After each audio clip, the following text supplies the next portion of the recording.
सरकार रिएक्ट करती है, जब ये बोलते हैं तो सरकार के मंत्री रिएक्ट करते हैं। अब जरा कंपैरिजन कर लीजिए, तुलना कर लीजिए, 40 से 50 सांसदों वाली पार्टी वो बोलती है तो रिएक्शन नहीं आता है, लेकिन असदुद्दीन ओवैसी बोलते हैं तो रिएक्शन आता है सरकार का। और ये भी चाहे हिजाब का मुद्दा हो, लाउडस्पीकर का मुद्दा हो, ज्ञानवापी का मुद्दा हो, बाबरी हो, मुसलमानों के हक की लड़ाई हो, कोई अगर फौरन फायर करता है तो वो असदुद्दीन ओवैसी हैं। और इसलिए हमने सेशन को नाम दिया है भाईजान फ्लावर नहीं फायर है, और असदुद्दीन साहब हमारे साथ हैं। बहुत बहुत स्वागत है असदुद्दीन ओवैसी जी सम्मेलन में आपका। और आज जो हमारी ऑडियंस है और जो दर्शक आपको देखते हैं जी न्यूज़ के माध्यम से, वो ये जानना चाहते हैं असद भाई, असदुद्दीन ओवैसी को सरकार पर इतना गुस्सा क्यों आता है? You can smile. गुस्सा तो बड़ा स्ट्रॉन्ग वर्ड है, इसलिए नहीं मैं अच्छा अब जीटीवी जब बोले तो हंसे, जब जीटीवी बोले तो रोए, तो नहीं हो सकता ना। The way you try to control your smile that angry man image. गुस्सा नहीं, बल्कि अगर जी तो जो अगर सरकार गलत फैसले लेती है जो जनता के हित में नहीं है और उस फैसले की जनता पीड़ित हो जाती है, जनता बेरोजगार हो जाती है, जनता बेघर हो जाती है, तो जाहिर है हमारा संवैधानिक एक जिम्मेदारी हमको मिलती है संविधान से कि हम उसकी मुखालिफत करें और खुलकर बोले। तो वही हम काम करते हैं और करते रहेंगे। बीते 8 सालों की अगर बात की जाए, आपने कई बार अल्पसंख्यकों को लेकर, मुसलमानों को लेकर, उनके राइट्स को लेकर, कॉन्स्टिट्यूशन में जो राइट्स गारंटी है उसे लेकर काफी खुले तौर पर अपनी बात रखी है। बीते 8 सालों में अगर माइनॉरिटीज के लिहाज से मोदी सरकार के 8 सालों को असेस करना हो, आकलन करना हो, तो असदुद्दीन ओवैसी जो ऑडियंस है, जो दर्शक आपको देख रहे हैं, क्या कहेंगे? देखिए, पिछले 8 साल में जो मोदी सरकार को देश की जनता ने सत्ता दिया है 2014 और 19 में, आप स्पेसिफिक क्वेश्चन कर रहे हैं माइनॉरिटीज को लेकर, तो सबसे पहली बात तो यह है कि ना लोकसभा में ना राज्यसभा में आज बीजेपी के पास कोई मुस्लिम सांसद है। 11 प्रदेशों में बीजेपी की सरकार है, उनके पास एक मंत्री है मुसलमान। तीसरी बात यह है कि जो कुछ भी माइनॉरिटी अफेयर्स मिनिस्ट्री का बजट है वो सिर्फ कागजी तौर पर बढ़ा दिया जाता है और उसका इंप्लीमेंटेशन आप देखेंगे जीरो है। मैं कोई हवाई बात नहीं कर रहा हूँ, आप चेक कर लीजिए। मिसाल के तौर पर जो एमएसडीपी का प्रोग्राम है उसमें आप उत्तर प्रदेश की मिसाल ले लीजिए और पूछ लीजिए उत्तर प्रदेश का कोई मंत्री है, पिछले 7 साल में एमएसडीपी का जो बजट उत्तर प्रदेश को गया था उसमें से 10% भी इस्तेमाल नहीं हुआ। और एमएसडीपी का बजट क्या था? स्कूल का कंस्ट्रक्शन, माइनॉरिटीज के लिए हॉस्टल का कंस्ट्रक्शन और डेवलपमेंट एक्टिविटीज। चौथा यह है कि वही मिनिस्ट्री ऑफ माइनॉरिटी अफेयर्स में मदरसा डेवलपमेंट की स्कीम है। मेरे सवाल के जवाब में मुख्तार अब्बास नकवी ने पिछले पार्लियामेंट सेशन में कहा कि हम मदरसा डेवलपमेंट स्कीम में उत्तर प्रदेश में हमने एक पैसा भी नहीं दिया अभी तक। पांचवी बात यह है कि 8 साल में आप देखते हैं कि मॉब लिंचिंग के नाम पर गौ रक्षकों ने, सो कॉल्ड गौ रक्षक है, उन्होंने क्या क्या तमाशे नहीं किए। और ये देश देखता है, आज भी हम देख रहे हैं कि रूल ऑफ लॉ को बर्बाद किया जा रहा है और सिर्फ एलिगेशन लगा दिया जाता है किसी के ऊपर। तो खरगोन में और सेंधवा में बगैर नोटिस दिए घरों को तोड़ दिया गया। प्रयागराज में भी वही उसी तरीके से किसी पर एलिगेशन लगाया गया, पत्नी के नाम पर घर है, पति को नोटिस दिया जाता है और घर तोड़ दिया जाता है। दिल्ली में देश की राजधानी है, वहां पर भी उन्होंने इस तरह का काम किया। तो ये कहना पड़ता है कि बीजेपी ने पिछले 8 साल में भारत कानूनों पर एक ऐलान जंग कर दिया है और इसीलिए उनकी 8 साल की सरकार में हम देख रहे हैं कि आए दिन कोई ऐसा वाकया नहीं जाता कि इस तरह के वाकयात होते हैं, इस तरह से डिस्क्रिमिनेशन होता है, इस तरह से टारगेटिंग होती है, सिलेक्टिव एप्लीकेशन ऑफ लॉ होता है। तो बीजेपी इस तरह के एलिगेशंस पर बार-बार ये कहती है कि आप सिलेक्टिव इंसिडेंट्स उठाते हैं। जब आप मॉब लिंचिंग की बात करते हैं तो आप सिर्फ वही इंसिडेंट्स उठाते हैं, उन्हीं केसेस को उठाते हैं जो आपकी राजनीति को सूट करते हैं। आप जब बहुसंख्यक समाज के लोग उस मॉब लिंचिंग में वो विक्टिम होते हैं तो बात नहीं की जाती है, उस पर आप क्या कहेंगे? तो जीटीवी को मुझे एक्सपोज करना चाहिए। अगर मेजॉरिटी कम्युनिटी को, हिंदू भाइयों बहनों को अगर मारा गया हिंदू कहकर और असदुद्दीन ओवैसी ने रिएक्ट नहीं किया तो बता दीजिए। देखिए, माइनॉरिटीज इसीलिए आर्टिकल 30 हमारे संविधान में, और ये बात बीजेपी बड़ी अफसोसनाक तरीके से पेश करती है और उसका खंडन करना चाहिए कि मेजॉरिटी को खतरा है माइनॉरिटी से। ये तो कभी नहीं हुआ।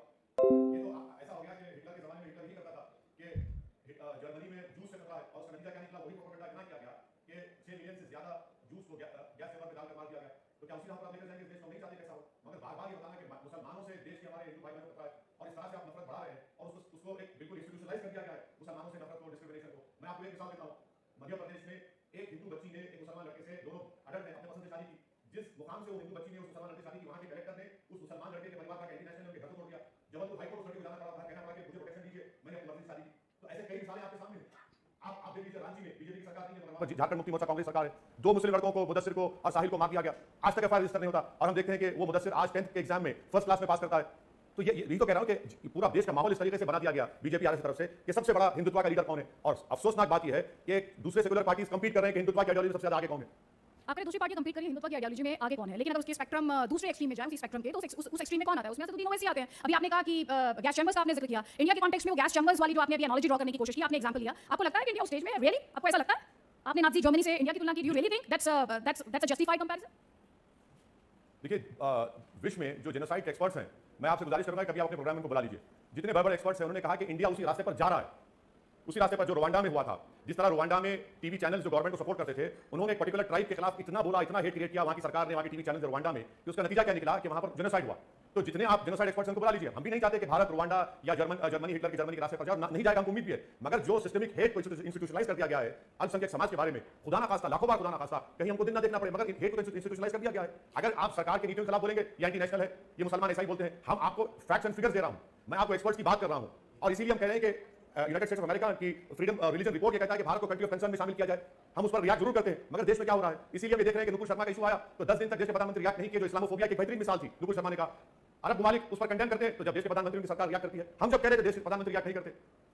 नहीं, आप ये कह रहे हैं, आपने पहला पॉइंट जो आपका था वो था कि आपने माइनॉरिटीज के खिलाफ नफरत को इंस्टीट्यूशनलाइज कर दिया है। क्या आप मुझे कॉन्क्रीट तौर पर ऐसे एग्जांपल्स बता पाएंगे, इस ऑडियंस को भी बता पाएंगे? क्योंकि असदुद्दीन ओवैसी जी, जब हम एक देश की बात करते हैं, that too the largest democracy in the world, हमें थोड़ा सा फैक्चुअली और हम ये इंश्योर करें, आप खुद बहुत रिस्पांसिबल लीडर हैं कि हम किसी तरीके का फोबिया क्रिएट ना करें। आप जब ये कहते हैं कि इंस्टीट्यूशनलाइज कर दिया गया है, जब आप इंस्टीट्यूशनलाइज करने की बात करते हैं तो मैं आपसे काउंटर करके सवाल पूछ सकती हूं, इस देश में अदालतें हैं, इस देश में आपने थोड़ी देर पहले बुलडोजर का जिक्र किया था, आपने जहांगीरपुरी का जिक्र किया, देश की सर्वोच्च अदालत ने उस पर स्टे दिया। फिर आपने ये भी कहा कि एक पति को पनिश करने के लिए पत्नी का नाम पर मकान था, उसे डिमोलिश किया गया, वो मामला भी अदालत में गया, वहां पर अदालत ने उसे स्टे नहीं किया।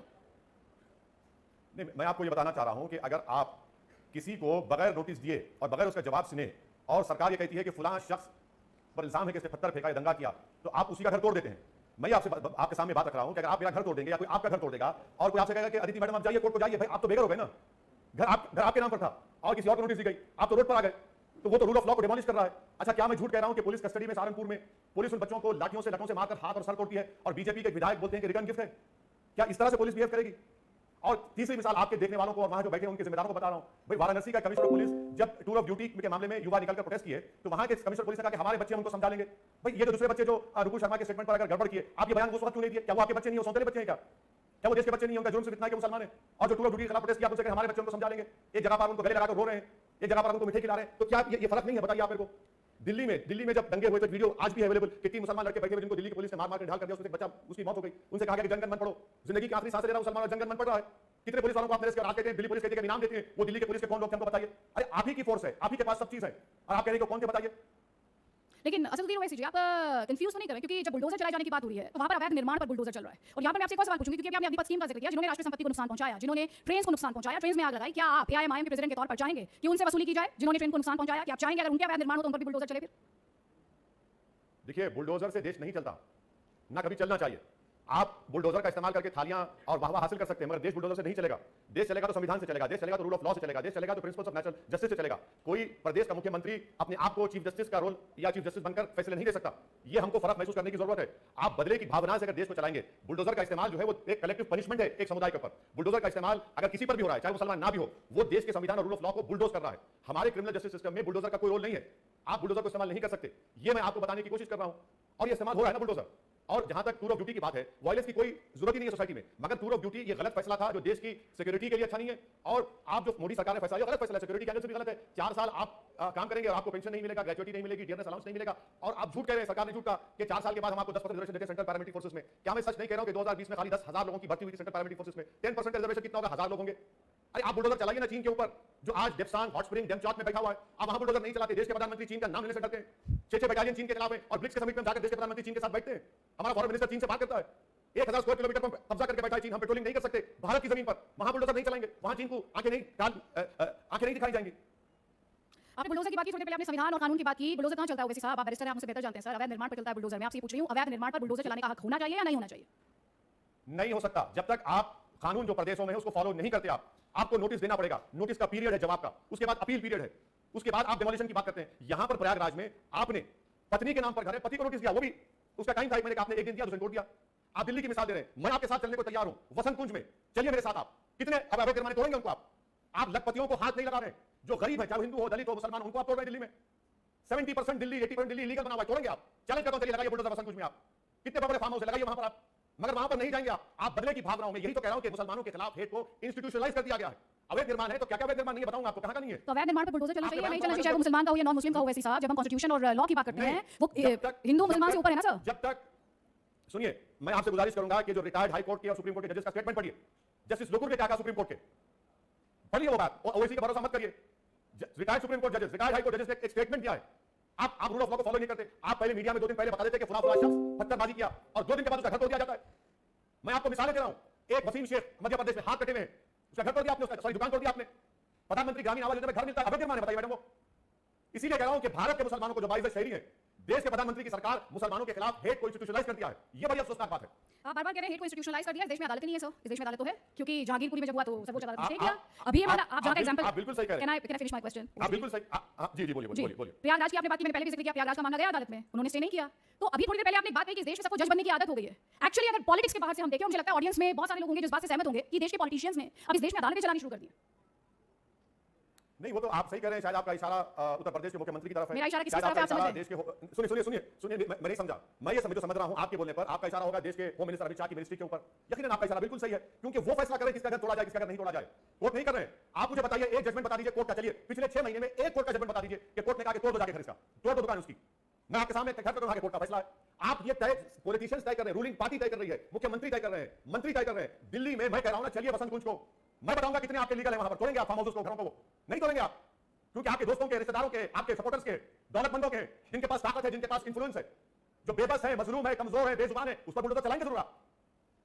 आपने दिल्ली की बात की, तो दिल्ली में सर आपने जो नाम गिनाया उनमें एक नाम होना चाहिए था गुप्ता जूस कॉर्नर का भी। उस नाम को आपने इग्नोर किया, नहीं कहा, जो भी वजह रही, लेकिन गुप्ता जूस कॉर्नर पर भी वो बुलडोजर चला था, उसके बारे में बात नहीं होती। एक परसेप्शन बनता जा रहा है जी, एक परसेप्शन बनता जा रहा है कि विरोध के लिए विरोध। जी बोलिए बोलिए बोलिए। ना आप मुझे देखिए, यकीनन गुप्ता साहब को तोड़ा गया दुकान उनकी, उनके पास परमिशन था, मगर आप नफरत में इतना डूब चुके थे मुसलमानों को, सबक सिखाना मुसलमानों को। रामनवमी का जुलूस का परमिशन नहीं देती दिल्ली पुलिस, दिल्ली के पुलिस कमिश्नर और रिकॉर्ड का परमिशन नहीं दिया। बगैर परमिशन के जुलूस निकलता है, पत्थरबाजी होती है, तो आप क्योंकि आप अपना वायलेंस को आप पूरा नहीं कर सके, तो आपने बुलडोजर इस्तेमाल करके मुसलमानों की नफरत में गुप्ता साहब का तोड़ दिया आपने। मैं उसको कंडेम करता हूं, क्यों तोड़ा आपने गुप्ता साहब का? मगर आपने गुप्ता साहब की दुकान को तो तोड़ दिया। अब गुप्ता साहब लड़ते रहेंगे कोर्ट से, जब तक उनका घर कौन चलाएगा? यही तो मैं कह रहा हूं कि नफरत इतनी बढ़ चुकी है कि भाई तोड़ दो बस, मुल्ला का है, मुसलमान का, या तो उसको पाकिस्तान भेजा दो, नारा लगा दिया तो तोड़ दो उसको, सबक सिखाओ। तो आप बार बार इस बात को एम्फसाइज करें। मैंने गुप्ता जूस कॉर्नर का एग्जांपल इसलिए दिया था ताकि हम थोड़ा सा जो ऑडियंस भी देख रही हो, देश भी देख रहा हो, एकदम निराशा में ना चला जाए, क्योंकि जो राजनीति है ये अपने कन्वीनियंस की राजनीति है। और मैं उसी सवाल पर वापस आ रही हूं। बार-बार जो आपके ओपोनेंट्स हैं वो ये आरोप लगाते हैं विरोध के लिए विरोध। जैसे कि मसलन लाउडस्पीकर, अब किसी शो अच्छा लगता है, लेकिन लाउडस्पीकर का धन ढूंढ निकाला गया। हिजाब, अगर साहब एक जैसे दिखे तो दिक्कत क्या है वैसे साहब? मेरी बेटी आपकी तरह क्यों बने? क्या उसको राइट टू प्राइवेसी नहीं है भारत के संविधान में? और आप मेरी तरह क्यों बने? आप मेरी बेटी की तरह क्यों हिजाब पहने? यही तो हम कह रहे हैं ना। और आप ये लोग जो कह रहे हैं कि हिजाब, निकाब और चादर, आप कौन होते फैसला करने वाले भैया? आप अपनी लाइफ जिए ना, और हम अपनी लाइफ जिएंगे। ये तो संविधान की खूबसूरती है। घर में कौन क्या करता है, राइट टू फंडामेंटल राइट हो चुका है, राइट टू प्राइवेसी अब। और हिजाब पहनने से क्या मुस्लिम लड़कियों का कोई ड्रॉबैक है? कर्नाटका का 4 दिन पहले का देखिए जो रिजल्ट आया, उसमें हिजाब पहनने वाली लड़की ने टॉप पोस्ट रैंक लेकर आया। वो मुंह पे तमाचा उन लोगों के जो कह रहे हैं कि हिजाब पहनने से रुक जाते हैं। आप होते कौन है भाई? राइट टू कल्चर, संविधान आर्टिकल 29, मुझे उसका राइट है, मेरा फंडामेंटल राइट है राइट टू कल्चर। आप मुझसे कल्चर भी छीन लेंगे। लेकिन हम जिस कॉन्टेक्स्ट में हिजाब की बात कर रहे हैं वो कॉन्टेक्स्ट तो एजुकेशनल इंस्टीट्यूशंस का है असदुद्दीन ओवैसी जी। अभी आपने कहा कि बेटी, आपकी बेटी, can I finish sir please with your permission please? आपकी बेटी बिल्कुल मेरे जैसी ना बने और मुझे किसी की जैसी बनने की जरूरत नहीं है, लेकिन अगर मैं एजुकेशनल इंस्टीट्यूशन में जाती हूं जहां पर मेरा एक यूनिफॉर्म है और मैं रूल बुक साइन करती हूं, तो क्या उसके बाद मेरे पास ये राइट है कि मैं उस ड्रेस कोड को क्वेश्चन करूं क्योंकि मैंने आउट ऑफ विलिंगनेस उस रूल बुक को साइन किया है असदुद्दीन ओवैसी जी? It's not about whether we will look alike, it's about the rule book and it is also about the rights of the educational institutions. सुनिए, अब आप सुनिए। फरवरी में जब स्कूल्स खुले गए थे, उस वक्त रूल नहीं था ये। उस वक्त तक उनको इजाजत थी हिजाब पहनने की, नकाब पहनने की, जो भी पहने। उसके बाद आपने रूल चेंज किया। ये क्यों चेंज किया आपने रूल? यही तो हम कह रहे हैं। अच्छा, और एक चीज, हिजाब में नहीं, हमारी बेटी हिजाब नहीं पहन सकती, मगर कोई मंगलसूत्र पहन सकता है, कोई अपने हाथ में कला पहन सकता है, कोई एक और अपने रिलीजियस सिंबल को पहन करा सकता है। दूसरे रिलीजियस सिंबल्स को पहनने की इजाजत है, मगर हिजाब पहनने की इजाजत नहीं है। आप कहेंगे कोर्ट ने कहा कि कुछ रिलीजियस सिंबल नहीं, मगर उस पर कोई रोक-टोक नहीं है। चलिए आज जाकर आप देख लीजिए कर्नाटका में जो स्कूल में जा रहे हैं उनको सब रिलीजियस सिंबल पहनने की इजाजत है सिवाय हिजाब के। ये कौन सा इंसाफ है बताइए? पहले तो रूल नहीं था, आपने रूल को बदल दिया अचानक एकेडमिक ईयर के दौरान में। क्या ये गलत नहीं है बताइए फिर आप? एजुकेशनल इंस्टीट्यूशंस ने अपने राइट्स की बात की है, मामला कोर्ट में है, सुप्रीम कोर्ट इस पर फैसला लेगा। हम सुप्रीम कोर्ट पर छोड़ देते हैं कि क्या सही है और क्या गलत है, लेकिन डिबेट के व्यू पॉइंट्स हैं, डिफरेंट व्यू पॉइंट्स हैं, वो आपके सामने रखना मेरी जिम्मेदारी है। लाउडस्पीकर पर बात करते हैं। असदुद्दीन ओवैसी जी, शोर तो किसी को पसंद नहीं है, यहाँ पे किसी को शोर पसंद है क्या? ओवैसी साहब मुझे पूरा यकीन है शोर आपको भी पसंद नहीं होगा, फिर लाउडस्पीकर का धर्म कौन बताने लगा? अरे मैडम, सबसे ज्यादा शोर तो आप लोग करते हैं टीवी पर शाम में 6 I बजे। take it as a compliment Owaisi साहब। मेरा काम है sir, thank you, I take that as a compliment। अरे जो शोर आप लोग करते हैं शाम में 6 बजे से रात में 10 बजे, तो शोर का क्या करेंगे? सर मैं 5 बजे से करता शोर के बारे में तो कोई बात ही नहीं करता। हूं, आइंदा से घंटा बढ़ा दीजिए, 5 बजे से करता हूं। चलिए, लेकिन इसमें टीवी जब मैं शोर करती हूं वैसी साहब, जब मैं शोर करती हूं यहाँ पे जितने लोग हैं ना, इन्हें मेरा ऑडियो कंट्रोल करने का राइट है, इनके हाथ में रिमोट होता है, ये जिस वॉल्यूम पर मुझे सुनना चाहे सुन सकते हैं। लेकिन जब ये लाउड स्पीकर किसी रिलीजियस प्लेस पर होता है ना सर, तो इनमें से किसी के पास, मेरे पास, आपके पास भी सर, वो रिमोट कंट्रोल नहीं है, वो रिमोट नहीं है जिससे आप वॉल्यूम डाउन कर ले सर। तो मैंने इसलिए सवाल पूछा। सुनिए, जितने लाउड स्पीकरों से अज़ान की आवाज आती है वो तो विद इन परमिसिबल लिमिट्स है, और जितने मंदिरों से आवाज आती है वो परमिसिबल लिमिट्स है, जितने गुरुद्वारों से आवाज आती है वो परमिसिबल लिमिट्स में है। यही तो देश की खूबसूरती है कि जहां पर मंदिर के घंटे भी सुने जाएंगे, मंदिर से भजन भी सुना जाएगा, मस्जिद से अज़ान भी सुना जाएगी। यही तो देश की खूबसूरती है, यही तो इस देश की ताकत है। अगर कोई इसको नहीं समझ रहा है तो मैं क्या करूं? पूरे विश्व में इस तरह की खूबसूरती कहां नजर आएगी आपको? परमिसिबल लिमिट को लेकर तो शायद किसी को एतराज ही नहीं है सर, रूल बुक में सही होना चाहिए। परमिसिबल लिमिट को लेकर किसी को आपत्ति नहीं है, लेकिन एक सेकंड के लिए ओवैसी साहब, मैं आपका आर्गुमेंट आगे बढ़ाती हूं। हर रिलीजियस प्लेस से परमिसिबल लिमिट में नॉइज आएगा सर, जितने लोग यहां बैठे हैं, आप और हम यहां बैठे हैं, वो अनलिमिटेड नहीं हो जाएगा सर? देखिए, ऐसा है ना कि परमिसिबल लिमिट में जब आवाज आती है तो बाज लोगों को जो हेट इंस्टीट्यूशनलाइज कर दिया है मुसलमानों के खिलाफ, उनको सिर्फ एक ही आवाज सुनाई देती है। तो अगर कोई जॉन्डिस का पेशेंट होता है ना, तो हर चीज पीली नजर आती है, तो उसका तो इलाज मैं नहीं कर सकता ना, वो तो साइकियाट्रिस्ट करेगा। यही तो हम कह रहे हैं, परमिसिबल लिमिट्स में सबकी आवाज आती है, इसमें तकलीफ की बात क्या है? अच्छा, अब आप बताइए, उत्तर प्रदेश के आप मिसाल देंगे, कल जब कमल की यात्रा जो शुरू होगी या चल रही है, शुरू होगी, जब क्या करेंगे आप? जब क्या करेंगे बताइए आप? अरे आप समझ नहीं रहे ना, इस देश की खूबसूरती को समझिए आप। परमिसिबल लिमिट्स अलाउ करिए उसको, और हो रहा है जगह पर, देश के मुख्तलिफ प्रदेशों में हो रहा है, होता रहेगा इंशाल्लाह। आपने खुद ही कहा कि मैं उत्तर प्रदेश का जिक्र करूंगी, मैं उत्तर प्रदेश का जिक्र करूंगी, क्योंकि सीएम योगी आदित्यनाथ ने परमिसिबल लिमिट्स की बात भी की, उन्होंने लाउड स्पीकर का जो मुंह था वो मोड़ भी दिया, तो उस पर उनकी तारीफ करेंगे। तो क्या वो हेलीकॉप्टर से फूल भी बरसाएंगे? अब एक समुदाय का रिलीजियस प्रोसेशन निकलेगा, मैं आप आपसे लोग लाउड टीवी पे दिखाएंगे, देखो मैं फूल आपसे बरसाए। लाउड स्पीकर पर सुनिए मैडम, जी मैं सुन रही हूं। सुनिए, आप लॉ को सेलेक्टिवली इंप्लीमेंट मत करिए। लॉ अगर है तो उसको यूनिफॉर्मली इंप्लीमेंट करिए। आप यूनिफॉर्मली इंप्लीमेंट नहीं करते, आप सेलेक्टिवली इंप्लीमेंट करते हैं। उत्तर प्रदेश में म्युनिसिपल लॉज है कि 40 दिन का टाइम मिलना चाहिए अगर इलीगल कंस्ट्रक्शन हुआ, आप फॉलो नहीं करते सरकार वहां की, आप उन्हें तोड़ दो। आपने गोली के नाम पर ठोक दिया, आपने कई लोगों को मौत के घाट उतार दिया, बल्कि एक जो दो मुसलमान सो कॉल्ड स्मगलर थे उनको आसाम पुलिस के हवाले किया, और आसाम पुलिस ने उनका एनकाउंटर करके हत्या कर दी उनकी, कि इस पर कानून नहीं है। अच्छा चलिए, अगर एक प्रपोजल आता है जिसमें कहा जाता है हर रिलीजियस प्लेस से लाउड स्पीकर हटा दीजिए, हर रिलीजियस प्लेस से रिस्पेक्टिव ऑफ रिलीजन, मैं यहाँ पे बहुत क्लियरली आपसे कहेंगे, आप उस प्रपोजल का स्वागत करेंगे, देंगे उसे अपना समर्थन? नहीं करूंगा, नहीं करूंगा, मैं नहीं करूंगा, क्योंकि परमिसिबल लिमिट्स में कानून कहता है होना चाहिए, बिल्कुल होना चाहिए। क्यों नहीं होना चाहिए? आप कानून का हवाला देकर एक समुदाय को दबाएंगे, और जब दूसरे समुदाय का मामला आएगा तो बोलेंगे हाँ वो कल्चर का मामला है, ये रिलीजन का मामला है, कल्चर का मामला है। मिसाल दे रहा हूं आपको, अलीगढ़ में एक कॉलेज में एक मुसलमान साहब ने कॉलेज के प्रेमिसेस में किसी खुली जगह पर नमाज पढ़ी 4 मिनट की, 3-4 मिनट तक नमाज पढ़ने, आपने उनको सस्पेंड कर दिया। और जब मीडिया के लोगों ने उसी कॉलेज के मैनेजमेंट से पूछा कि भाई आप एक और रिलीजन के वहां पर तस्वीर लगे वहां पूजा होती, तो कहा वो कल्चर है, ये रिलीजन है। भाई यही तो हम कह रहे हैं ना, आर्टिकल 29 के तहत मुझे नमाज पढ़ने का इख्तियार नहीं है, नमाज पढ़ना भी तो मेरे कल्चर का हिस्सा है ना।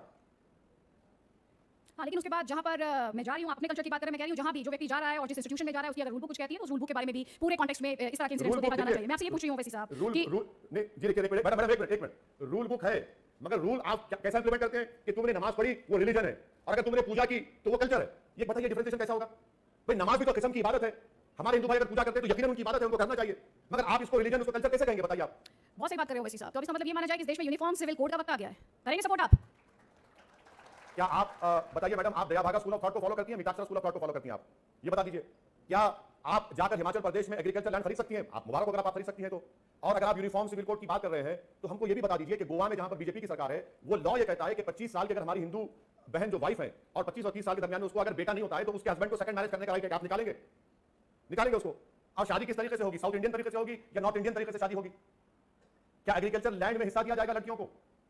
और आप बात कर रहे हैं डायरेक्टिव प्रिंसिपल्स की, तो मैं आपसे बड़ी अदब से ये आपसे कह रहा हूं मैडम कि क्या भारत के संविधान के चैप्टर 4 के डायरेक्टिव प्रिंसिपल में शराबबंदी पर कानून नहीं है? आप शराब पर पाबंदी लगा दीजिए, नहीं लगाएंगे, क्योंकि जो यूनिफॉर्म सिविल कोड की बात कर रहे हैं उनको मालूम है कि शराब पर पाबंदी आयद कर दी जाएगी, प्रोहिबिशन लगाया जाएगा, तो शाम में 6:30 बजे के बाद उनका एक्टिव रहना बड़ा मुश्किल हो जाएगा। उनको तो जरूरी है 6:30 होते कि टॉनिक पीना जरूरी है उनके लिए, वो टॉनिक बंद हो जाएगी उनके लिए। क्या डायरेक्टिव प्रिंसिपल में नहीं कहा गया कि देश की जो रिसोर्सेज है वो इक्विटेबल डिस्ट्रीब्यूट होनी चाहिए? और सच्चाई यह है कि देश की 45% रिसोर्सेज सिर्फ 5% लोगों के पास है। क्या डायरेक्टिव प्रिंसिपल का वायलेशन नहीं है?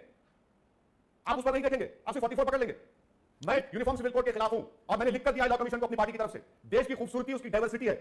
अच्छा आखिरी बात, क्या जो लोग यूनिफॉर्म सिविल कोड की बात कर रहे हैं पूछ लीजिए मैडम से कि विल पावर को निकाल देंगे? वो विल पावर तो आज भी कानून मानते हैं ना, आप निकाल देंगे उसको?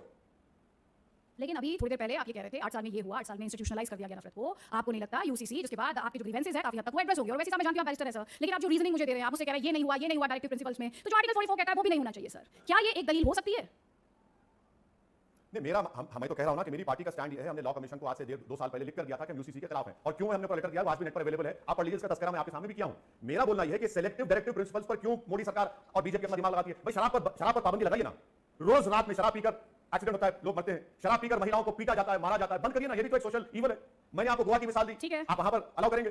ठीक है, लेकिन कुल मिलाकर जो देश के जो रिसोर्सेज है, सुनिए मैडम, नहीं देश के रिसोर्सेज है 45% देश के दौलत, 5% लोगों के पास क्यों? क्या डायरेक्टिव प्रिंसिपल का वायलेशन नहीं है? आप कह चुके हैं, ये दलील आप रख चुके हैं, लेकिन मैं आपसे जानना चाहती हूं, आप इतनी माइनॉरिटीज की आपको चिंता है, देश के मुसलमानों की चिंता है, यूपी में इलेक्शन हुए, आप गए, आपने कहा ठाकुरों का नेता, यादवों का नेता, पिछड़ों का नेता, आपने सबका नेता गिनाया, तो मुसलमानों नेता चुन लो, मुसलमानों ने आपको एक्सेप्ट क्यों नहीं किया?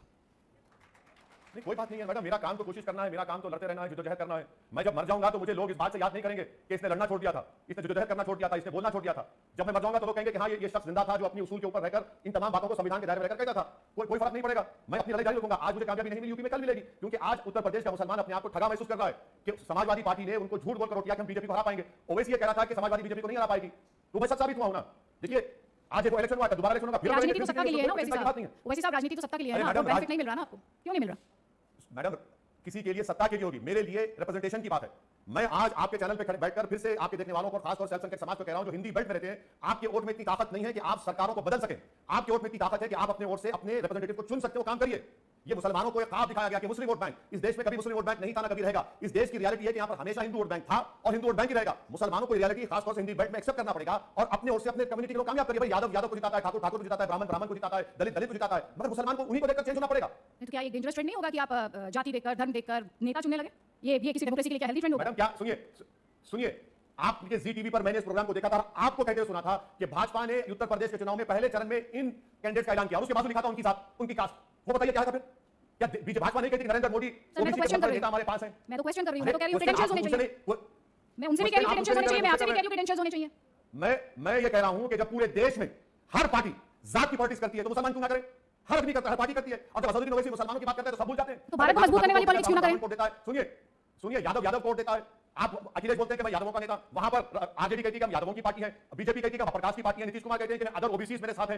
और महाराष्ट्र में जाइए, वो मराठाओं की लड़ाई लड़ते हैं। तो ठीक है, मैं आपसे ये समझना चाह रही हूं, जो दर्शक देख रहे हैं उनको क्लैरिटी दे दीजिए। ये जो धर्म जात की राजनीति होती है, ठीक है, आप उसे क्वेश्चन भी करते हैं, और फिर आप कहते हैं हम क्यों ना करें? सुनिए, बिल्कुल मुसलमान को करना चाहिए। जब आप कर रहे हैं तो देश हित में, मैं कर रहा हूं तो देश हित में नहीं है। कौन सी मिसाल है? आप वो राजनीति कर अपने समुदायों को रिप्रेजेंटेशन दे रहे हैं। आप दूध भी पी रहे हैं, मलई भी खा रहे हैं, मस्का भी खा रहे हैं, और पूरा दूध का दूध भरा भाग रहे हैं, और मुसलमान को सिर्फ भूखा और प्यासा दिखा रहे हैं और दिखा रहे हैं। आप करेंगे तो सर मैं ना करूं। करना चाहिए देश के मुसलमानों को, तभी जाकर भारत की राजनीति की क्रास रियलिटी है कि भारत के मुसलमानों को अगर इंसाफ चाहिए, रिप्रेजेंटेशन चाहिए, नौकरी चाहिए, तो उनको अपना पॉलिटिकल रिप्रेजेंटेशन पाना चाहिए, ताकि उन पर पुलिस भी जुल्म ना करे, झूठे आरोपों में उनको दहशतगर्द खड़ा दिया जाए। जब तक ये समुदाय का रिप्रेजेंटेशन होगा, मैंने आखिरी बात कर रहा हूं, मैंने अपनी आंखों से 2013 में सेंट्रल हॉल में देखा था कि बीजेपी, कांग्रेस और दूसरे पार्टियों के 60 एमपी जो ठाकुर थे, वो मनमोहन सिंह से मिलने जा रहे थे। मैंने पूछा कहां जा रहे? तो कहा कि हम जनरल वीके सिंह के लिए मिलने जा रहे हैं। मैंने पूछा जनरल वीके सिंह साहब का क्या ताल्लुक है? बोला कि हमारा ठाकुर है, उसकी बर्थ सर्टिफिकेट का मामला है। 60 एमपी को मैंने देखा था, तो इसमें गलत बात क्या बताइए? आप करेंगे तो बहुत अच्छा। और मैं ये कह रहा हूं कि जो डेटा है मुस्लिम अंडर रिप्रेजेंटेशन का, अंडर एम्प्लॉयमेंट का, सिस्टमिक डिस्क्रिमिनेशन हो रहा है, उसमें बुरी बात क्या है? देश मजबूत होगा ना। अगर 14% पॉपुलेशन को आप डिस्क्रिमिनेट करेंगे, डिसएंटाइटल कर देंगे, तो देश तो सुपर पावर नहीं बनेगा। सुपर पावर बनने के लिए, चीन से मुकाबला करने के लिए भारत के अल्पसंख्यक समाज को उठाना पड़ेगा। बीजेपी के पास सब समुदाय के एमपी मुसलमान नहीं है। आप ये बताएं मुझे, अभी हम जिस पॉइंट पर डिस्कशन कर रहे हैं, बीजेपी भारतीय आता है उसमें, एनसीपी नेशनलिस्ट आता है उसमें, आईएनसी इंडियन आता है उसमें, एआईएमआईएम में मुस्लिमीन आता है सर, और फिर इंडिया की बात होती है, उसके कॉन्स्टिट्यूशन की बात होती है, उसके कानून की बात होती है। सर मेरा सवाल इस कॉन्टेक्स्ट में था सर। और आपने एक बार भी आपने कहा भारत सुपर पावर सर, ये डिविजन्स क्रिएट करके इंडिया सुपर पावर बन रहा है। सुन तो लीजिए मैडम, आप आधी सच्चाई क्यों बयान कर रहे हैं? ऑल इंडिया मजलिस इत्तेहादुल मुस्लिमीन।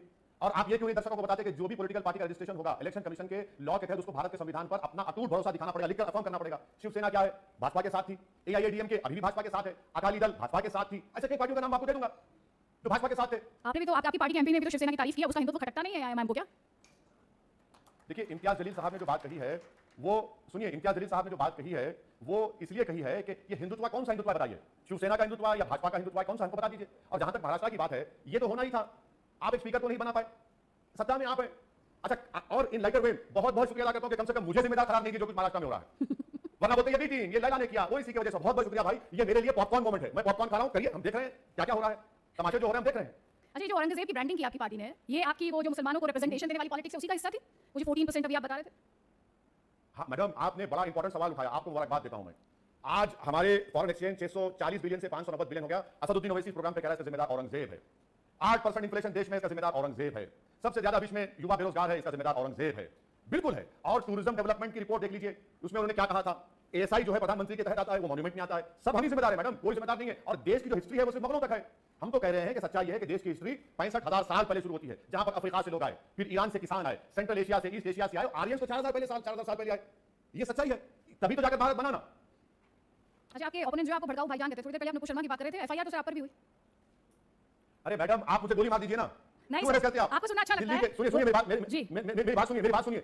अगर किसी एक समुदाय के सैडिस्टिक सेटिस्फैक्शन के लिए जरूरी है कि ओवैसी को गोली मार देना, तो बोलिए कहां पर आऊं मैं? लाल किले के पास आऊं? किस जगह पर? मार दीजिए गोली आप। मगर हम ये पूछना चाह रहे हैं कि 10 दिन क्यों लगे भारत के प्रधानमंत्री को रिहा करने नुपुर शर्मा पर? अरब कंट्रीज जब क्रिटिसाइज करते हैं तो देश के प्रधानमंत्री हरकत में आते हैं, अपनी नींद से बेदार होते हैं। और जब असदुद्दीन ओवैसी एमपी पुकार कर अपील कर रहा है, रिक्वेस्ट कर रहा है, देश के प्रधानमंत्री नहीं सुनते उनको।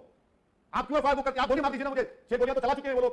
आपके बाद बोल दीजिए, मैं खुद आ जाता हूं। कहां पर ठहरूं बताइए, ताकि आपकी हसरत, आपकी भड़ास, आपकी नफरत पूरी निकाल लीजिए। अगर मेरे जिस्म का एक खून का खतरा या मेरे जिस्म पे अगर 50 गोलियां मारकर आपको सुकून मिलता है, रात में नींद अच्छी आती है, कर लीजिए ना, कर लीजिए। कौन रोक रहा है आपको? मैं तो चाहता हूं कि आप करिए, पूरा अपनी मोहब्बत नफरत का इजहार कर दीजिए देश के सामने कि यही उसूल है देश का।